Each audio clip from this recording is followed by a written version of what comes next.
Amit Shah அதிமுகவா sir? அதிமுகங்கிற பேரு அமித்ஷா அதிமுக கனிமொழி சொல்லிட்டாங்க. கனிமொழி அக்காவே சீட்டு கிடைக்கலன்னு ரொம்ப சோகத்தில் இருக்கிறாங்க. ஏன்னா நீங்க வேறப்பா சர்ச் ஃபாதர் எழுதுறாரு லெட்டர் மு.க. ஸ்டாலின் ஐயாவுக்கு, இந்த முறை கனிமொழி அவர்களுக்கு நீங்க சீட்டு கொடுத்தா தான் உண்மையான சமூக நீதி. அதனால முதலமைச்சர் அவர்கள் எந்த காரணத்திற்கும் கூட திருமதி கனிமொழி அக்கா அவர்களுக்கு சீட்டு கொடுப்பதற்கு தயாரா இல்லை. என்ன பெண்ணியம் பேசுறாங்கன்னு அவங்களே எக்ஸ்பிரஸ் பண்றாங்க, நான் எம்பி வேண்டாம் எம்எல்ஏ நிக்கிறேன்னு. அதே அவங்க பண்ணல. இவங்க என்ன பேசுறாங்க, ஏன்னா உதயநிதி ஸ்டாலின் காம்படிஷனா வந்துருவாங்க. திருமாவளவன் அவர்கள் அவர் எம்பியா இருக்கக்கூடிய அவரு போய் நாமினேஷன் ஃபார்மை தூக்கிட்டு போறாரு காட்டுமன்னார் கோவிலுக்கு.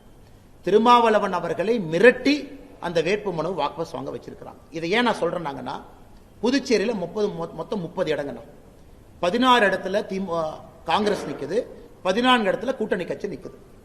அவர்களுக்குள்ள கூட்டணி உடன்படிக்கை எட்டாத காரணத்தினால திருமாவளவன் 3 இடத்துல எக்ஸ்ட்ரா போட்டி போடுறார். 3 இடத்துலயும் பானை சிம்பிள் கொடுத்தாச்சு.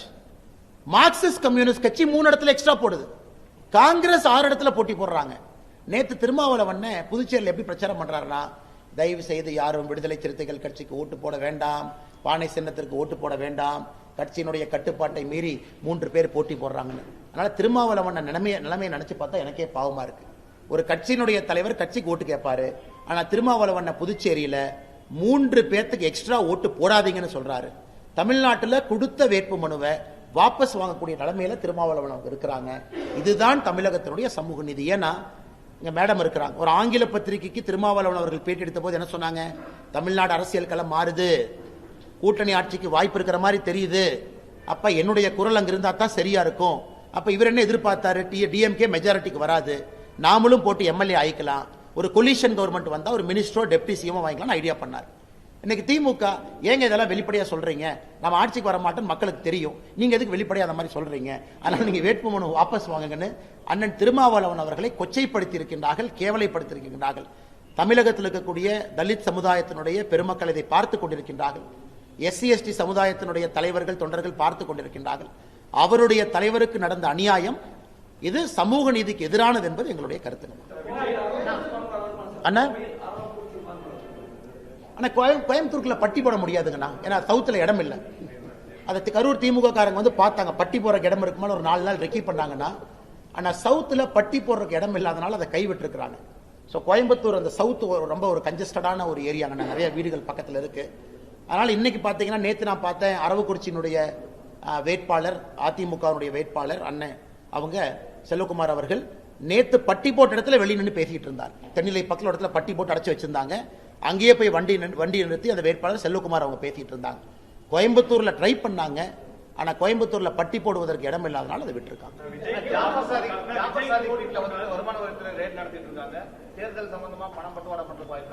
நாங்கள் அந்த இடியினுடைய press note, income tax press நோட்டுக்கு வெயிட் பண்றோம்னா, இன்கம் டாக்ஸ் அவங்க எல்லாம் முடிச்சிட்டு பிரஸ் நோட் ரிலீஸ் பண்ணுவாங்க அதிகாரப்பூர்வமாக.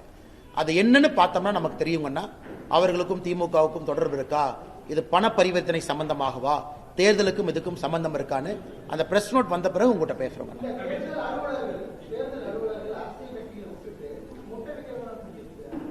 அண்ணா அது ரொம்ப கஷ்டம் தானே. நேற்று பிரச்சாரத்தில் கூட அண்ணே சொன்னார், அண்ணே ஹாஸ்பிட்டலுக்கு போயிட்டு இருந்தேனே 50,000 ரூபாய் பணம் வச்சிருந்தே பிடிச்சி கொண்டே உட்கார வச்சுட்டாங்கண்ணே. அதனால தேர்தல் ஆணையம் கொஞ்சம் மனிதாபிமான அடிப்படையில் வேலை பார்க்கணும். ஏன்னா இது தேர்தல் நேரத்தில் மட்டும் கம்பீரமா வர்றாங்க தேர்தல் ஆணையம். உண்மையால எத்தனையோ அரசியல் கட்சிகள் இலவசத்தை கொடுக்குறாங்க, எந்த இலவசத்தை பிடிச்ச மாதிரி எனக்கு தெரியல. கோயம்புத்தூர் தெற்கு தொகுதியில் எவ்வளவு அநியாயம் பண்றாங்க, அவங்க எல்லாத்தையும் போய் பிடிக்கணும். ஆனா அப்பாவி பொதுமக்கள் மாட்டுறாங்க. ஆனா எலெக்ஷன் நேரத்தில் நாமளும் கேர்ஃபுல்லா தாங்க இருக்கணும். ஏன்னா சொல்லுவாங்களா, பணமரத்து கீழே உட்கார்ந்தா கூட கல்லு குடிக்கணும்னு நினைச்சுக்குவாங்களாமா. பணமரத்து கீழே உட்கார்ந்தா கூட நாம் பணமரத்துக்கு பக்கத்தில் உட்காரக்கூடாது. அதனால தேர்தல் நேரத்தில் பொறுப்புணர்வோடு பணம் எடுத்துட்டு போனா கூட தயவு செஞ்சு கொஞ்சம் குறைவா எடுத்துட்டு போங்க, கரெக்டா டாக்குமெண்டோட எடுத்துட்டு போங்க. பொதுமக்களுக்கு நிறைய இடத்துல தொந்தரவு ஆகுது, இல்லை என்று சொல்லவில்லை. தேர்தல் ஆணையம் இந்த கருத்துல கொண்டாங்க.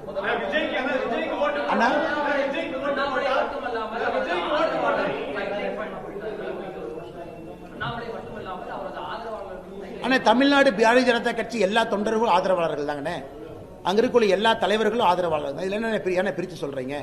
எல்லாரும் நம்முடைய தொண்டர்கள், எல்லா நம்முடைய சகோதர சகோதரிகள், எல்லோரும் வெற்றி பெற்று எல்லோரும் போகணும். நான் தான் அதிகாரப்பூர்வமா உங்ககிட்ட சொல்லிட்டேன், நான் சீட்டு கேட்கல, ரொம்ப நாளைக்கு முன்னாடியே கட்சியிட்ட சொல்லிட்டேன்.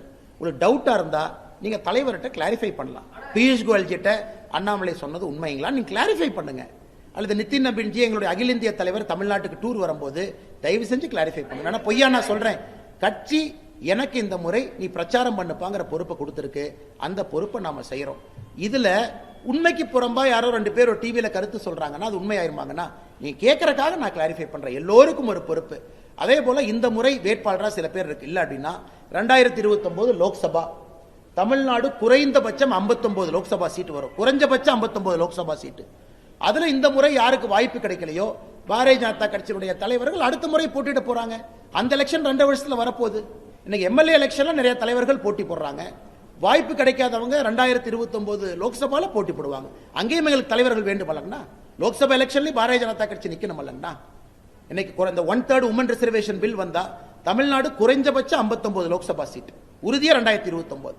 அதனால அங்கேயும் போட்டியிடணும், எல்லா இடத்துலையும் போட்டியிடணும். எல்லா தலைவர்களுக்கும் தெரியும் யாரை எங்கே போட்டியிட சொல்ல வேண்டும் என்பது. விஜய்க்கு ஓட்டு போட்டால் திமுக ஆட்சிக்கு வந்து சொல்லிட்டு அண்ணன் எஸ்பி வேலுமணி சொல்லியிருக்காரு. அப்படின்னு இருக்கும்போது விஜய்க்கு போகக்கூடிய ஓட்டுகளை நீங்க எப்படி தடுப்பீங்க? எல்லா தலைவர்களும் பிரச்சாரம் பண்ணிட்டுங்கன்னா மக்கள் பொறுத்தவரை கடைசி 10 நாள்ல இது இருமுனை போட்டியா மாறும் என்பது நான் தொடர்ந்து சொல்லிக் கொண்டிருப்பதுங்கண்ணா.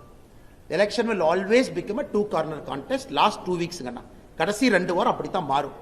ஏன்னா மக்களுக்கு அந்த ட்ரெண்ட் தெரிஞ்சிடும். சில பேர் நினைப்பாங்க இப்ப ஓட்டு போட வேண்டாம், அடுத்த எலெக்ஷன் போடலாம், இப்ப அவங்க 2 பேர் தான் நிற்கிறாங்க, இவங்களுக்கு போடலாம், இவங்களுக்கு போட்ட ஒரு இவங்க வந்துருவாங்களோ, வேண்டாம். மக்கள் ரொம்ப புத்திசாலிகள். அதாவது இந்தியாவுடைய வாக்காளர்கள் ரொம்ப யோசிச்சு ஓட்டு போடுறவங்க. ஆனால் விஜய் அவர்கள் அரசியல் வந்ததை நான் முதல்ல இருந்து சொல்றேன், வரவேற்கிறேன், இருக்கட்டும், களத்தில் இருக்கட்டும். ஆனா கடைசி 10 நாள் இந்த களம் என்பது திராவிட முன்னேற்ற கழகம் ஆட்சியில் இருக்கக்கூடிய கூட்டணி, அனைத்து இந்திய அண்ணா திராவிட முன்னேற்ற கழகத்தினுடைய என்டிஏ கூட்டணி, உங்க 2 பேர் தான் ரேஸ்ல இருப்பாங்க. லாஸ்ட் 2 வீக்ஸ்ல நீங்களே கண்கூட பார்க்க போறீங்க. அப்படிதான் களம் மாறும். களம் மாற ஆரம்பிச்சிருச்சு. கடந்த லாஸ்ட் 2 வாரத்தில் நமக்கு தெரியும். ஆனா கேரளாவை பொறுத்தவரை பாரதிய ஜனதா கட்சி உறுதியாக நிறைய இடத்துல வெற்றி பெறுவாங்க. திருவனந்தபுரத்தில் நெமம் ஆரம்பித்து பாலக்காடு, உதாரணத்துக்கு நேற்று திரிசூர்ல பார்த்தங்கன்னா ஒரு சிட்டிங் கம்யூனிஸ்ட் எம்எல்ஏ முகுந்தன் என்கின்ற ஒரு எம்எல்ஏ நாட்டிகா என்கின்ற தொகுதியில் நம்ம கிட்ட வந்து போட்டி போடுறாரு. அது எஸ்சி ரிசர்வ்டு தொகுதி, அங்கேயும் வெற்றி வாய்ப்பு. தேவிகுளத்தில் நம்ம தமிழ்காரர் ராஜேந்திரன் 3 முறை கம்யூனிஸ்ட் எம்எல்ஏவா இருந்தவர் 2026 பாரதிய ஜனதா கட்சி வேட்பாளராக போட்டி போடுறாரு. நிறைய பாக்குறாங்கன்னா மேல காசர்கோடுல பாத்தீங்கன்னா சுரேந்திரன் அவங்க வெட்டி போடுறாங்க. அப்புறம் முன்னாள் முதலமைச்சருடைய டாக்டர் அவங்க பாரதிய ஜனதா கட்சியில திரிசூர் தொகுதியில போட்டி போடுறாங்க. அதனால் நிறைய இடத்துல வெற்றி வாய்ப்புகள் இருக்கு. என்னை பொறுத்தவரை கேரளா பாரதிய ஜனதா கட்சிக்கு 2026 ஒரு திருப்பு முனையாக இருக்கும் என்பதில் எந்த மாற்று கருத்தும் இல்லை. முரளிதரன் அவருடைய தொகுதி ரொம்ப சிறப்பாக இருக்கிறது. அதே போல ஸ்ரீலேகா ஐபிஎஸ் ஆபிசர், முன்னாள் டிஜிபி, அவங்க தொகுதி சிறப்பா இருக்கு. ராஜீவ் சந்திரசேகர் அவங்க தொகுதி சிறப்பா இருக்கு. நாங்க நிறைய எதிர்பார்க்கிறோம். கேரள மக்கள் அன்பை காட்டுவார்கள் நினைக்கிறோம்னா புதுச்சேரி உறுதியாக தேசிய ஜனநாயக கூட்டணி ஆட்சிக்கு வருது. உறுதியா 10 இடத்துல பாரதிய ஜனதா கட்சி இருக்கும். ஐயா என் ரங்கசாமி ஐயாவும் அதிக இடத்துல நிக்கிறாங்க. லட்சிய ஜனநாயக கட்சி 2 இடத்துல போட்டி போடுறாங்க. உறுதியா 30ல 20க்கு குறையாம தேசிய ஜனநாயக கூட்டணி புதுச்சேரியில் ஆட்சியை மறுபடியும் பிடிப்போம். என்ன மனக்கசப்புனா? நான் வடக்கு தொகுதி கேட்டேன் யாருன்னா சொன்னாங்க? நான் வடக்கு தொகுதி கேட்டேன். அண்ணா ஒரு நிமிஷம், நான் வடக்கு தொகுதி கேட்டேன் யாருன்னா சொன்னாங்க? ஒருத்தர் கேட்டார் அண்ணே நாகர்கோவில் கேட்டீங்கன்னு, ஒருத்தர் கேட்டார் அண்ணே மொடக்குறிச்சி கேட்டீங்க, மொடக்குறிச்சி தலைவர் இங்க இருக்கிறாரு. ஒருத்தர் கேட்டார் அண்ணே நீங்க திருப்பத்தூர் கேட்டீங்கன்னு. அண்ணா தொண்டர்களுக்கு ஆர்வம் இருக்கலாம், தலைவர்களுக்கு ஆர்வம் இருக்கலாம். எலெக்ஷன்ல நம்ம போட்டியிடுவதற்காக விருப்பத்தையே கொடுக்காதப்ப நம்ம எந்த தொகுதி கேட்க போறோம்? வானதி அக்கா அவர்கள் வடக்கு தொகுதியில எத்தனை நாளா வேலை பார்க்கறான்னு உங்களுக்கு தெரியும், எனக்கு தெரியும். கோயம்புத்தூருடைய சவுத் எம்எல்ஏவாக இருந்தாங்க. அவங்க நார்த்ல வேலை பார்த்துட்டு இருந்தது எல்லோருக்குமே தெரியும். அவங்க அதுல முழுமையா இருந்தாங்க. நிறைய மக்கள் நல பணிகளை தொடர்ந்து செஞ்சுக்கிட்டு இருந்தாங்க. அதனால இது ஊடகங்கள்ல ஒரு செய்தி எழுதும் பொழுது அதற்கு நான் ஒன்னொன்னுக்கு ரெஸ்பாண்ட் பண்ணா அது சரியா இருக்காதுங்கண்ணா. அதனால எல்லோரையும் ஜெயிக்க வைப்பது எங்களுடைய கடமை.